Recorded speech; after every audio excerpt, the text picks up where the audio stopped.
মোস্তফা খামেনির নিয়োগে ট্রাম্প সন্তুষ্ট নন। ইরানের উচ্চপদস্থ কর্মকর্তাসহ বিভিন্ন লক্ষ্যবস্তুতে নতুন করে হামলা। মার্কিন হামলায় ডুবে যাওয়া ইরানি যুদ্ধজাহাজটির মোট ১০৪ ক্রু নিহতের তথ্য দিলেন ইরান। ইরান যুদ্ধ শেষের সিদ্ধান্ত নেতানিয়াহুর সঙ্গেই যৌথভাবে হবে ট্রাম্প। যুদ্ধ বন্ধের মধ্যস্থতায় সৌদি সফরে চীনের বিশেষ রাষ্ট্রদূত।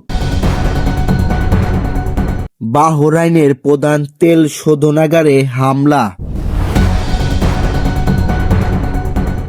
ইরানের নতুন সর্বোচ্চ নেতা মোস্তফা খামেনির নিয়োগে মার্কিন প্রেসিডেন্ট ডোনাল্ড ট্রাম্প সন্তুষ্ট নন।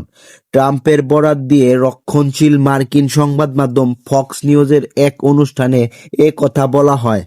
ফক্স নিউজের উপস্থাপক ব্রায়ান কিলমিড বলেন, ইরানের সর্বোচ্চ নেতা হিসেবে মোস্তফা খামেনির নাম ঘোষণার পর তিনি মার্কিন প্রেসিডেন্ট ট্রাম্পের সঙ্গে কথা বলেছেন।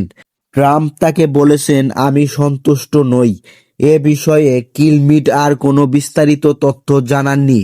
অন্যদিকে ট্রাম্প এখনো এ বিষয়ে প্রকাশ্যে কোনো মন্তব্য করেননি। ইরান যুদ্ধ আজ সোমবার ১০ম দিনে পড়েছে। ইসরায়েলি প্রতিরক্ষা বাহিনী আইডিএফ এক বিবৃতিতে বলেছে, তারা ইরানের উচ্চপদস্থ কর্মকর্তা সহ বিভিন্ন লক্ষ্যবস্তুতে নতুন করে বিমান হামলা চালাচ্ছে।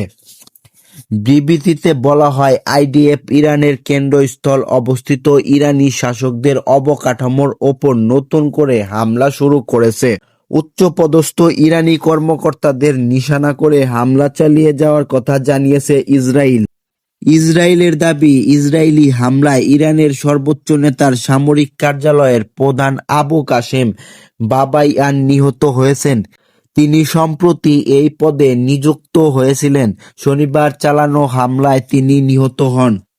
ইরানের সেনাবাহিনী রোববার জানিয়েছে, যুক্তরাষ্ট্রের হামলায় ইরানের যুদ্ধজাহাজ আইআরআইএস দিনার মোট ১০৪ জন ক্রু নিহত হয়েছেন। আহত হয়েছেন ৩২ জন। আনাদোলুর প্রতিবেদনে এই তথ্য জানানো হয়। ইরানের রাষ্ট্রীয় সংবাদ সংস্থা আইআরএনএ জানায়, দেশটির সেনাবাহিনী বলেছে, ৪ মার্চ শ্রীলঙ্কায় উপকূলে মার্কিন নৌবাহিনীর হামলার শিকার হয় জাহাজটি। জাহাজটি ভারতে অনুষ্ঠিত একটি নৌমহড়ায় অংশ নিয়েছিলেন। মার্কিন সাবমেরিন থেকে টর্নেডো হামলা চালিয়ে ইরানি জাহাজটি ডুবিয়ে দেওয়ার কথা নিশ্চিত করেছে ওয়াশিংটন। শ্রীলঙ্কার পক্ষ থেকে জানানো হয়, ইরানি জাহাজটি থেকে বিপদসংকেত পাওয়ার পরই তারা উদ্ধার অভিযান শুরু করেছে। জীবিত অবস্থায় ৩২ জন ক্রুকে উদ্ধার করা হয়েছে। আহত এই ক্রুদের স্থানীয় হাসপাতালে ভর্তি করা হয়। যুক্তরাষ্ট্রের প্রেসিডেন্ট ডোনাল্ড ট্রাম্প বলেছেন, ইরানের সঙ্গে যুদ্ধ কখন শেষ করা হবে সেই সিদ্ধান্ত তিনি ইসরায়েলের প্রধানমন্ত্রী বেনিয়ামিন নেতানিয়াহুর সঙ্গে যৌথভাবে নেবেন। রোববার দ্য টাইমস অফ ইসরায়েলকে ফোনে দেওয়া সাক্ষাৎকারে ট্রাম্প এ কথা বলেন। সাক্ষাৎকারে ট্রাম্প বলেন, এ বিষয়ে তাদের দুজনের মধ্যে কথাবার্তা চলছে। সঠিক সময়ে তিনি একটি সিদ্ধান্ত নেবেন। যদি হামলা বন্ধ করার সিদ্ধান্ত নেয়, তখন ইসরায়েল একাই ইরানের বিরুদ্ধে যুদ্ধ চালিয়ে যেতে পারে কিনা এমন প্রশ্ন ট্রাম্পকে করা হয়। তবে তিনি এই সম্ভাবনা নিয়ে আলোচনা করতে অস্বীকৃতি জানান। তিনি বলেন, আমার মনে হয় না সেটি প্রয়োজন হবে। চলমান ইরান যুদ্ধ বন্ধে মধ্যস্থতার লক্ষ্যে সৌদি আরব সফর করেছেন চীনের মধ্যপ্রাচ্য বিষয়ক বিশেষ দূত ঝাই জুন। চীনের বিশেষ দূত বলেছেন, উপসাগরীয় অঞ্চলে শান্তি স্থিতিশীলতা বজায় রাখতে অবিরাম চেষ্টা চালাতে রিয়াদের সঙ্গে কাজ করতে প্রস্তুত বেইজিং। ঝাই জুন তার দেশকে রিয়াদের ভালো বন্ধু ও অংশীদার বলে বর্ণনা করেন।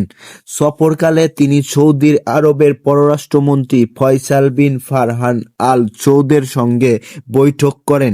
ঝাই জুন বর্তমান আঞ্চলিক উত্তেজনা নিয়ে গভীর উদ্বেগ প্রকাশ করেছেন। তিনি বলেছেন, উপসাগরীয় দেশগুলোর সার্বভৌমত্ব, নিরাপত্তা ও ভৌগোলিক অখণ্ডতা লঙ্ঘন করা উচিত নয়। নিরীহ বেসামরিক মানুষ ও সামরিক নয় এমন লক্ষ্যবস্তুতে যে কোনো হামলার নিন্দা করা উচিত। চলমান সামরিক অভিযান অবিলম্বে বন্ধ করার বিষয়ে বেইজিংয়ের আহ্বান পুনর্ব্যক্ত করেন ঝাই জুন। বাহরাইনের প্রধান তেল শোধনাগারে হামলা হয়েছে।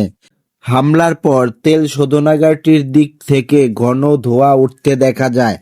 আজ সোমবার প্রত্যক্ষদর্শীর বরাত দিয়ে বার্তা সংস্থা রয়টার্স এ তথ্য জানায়।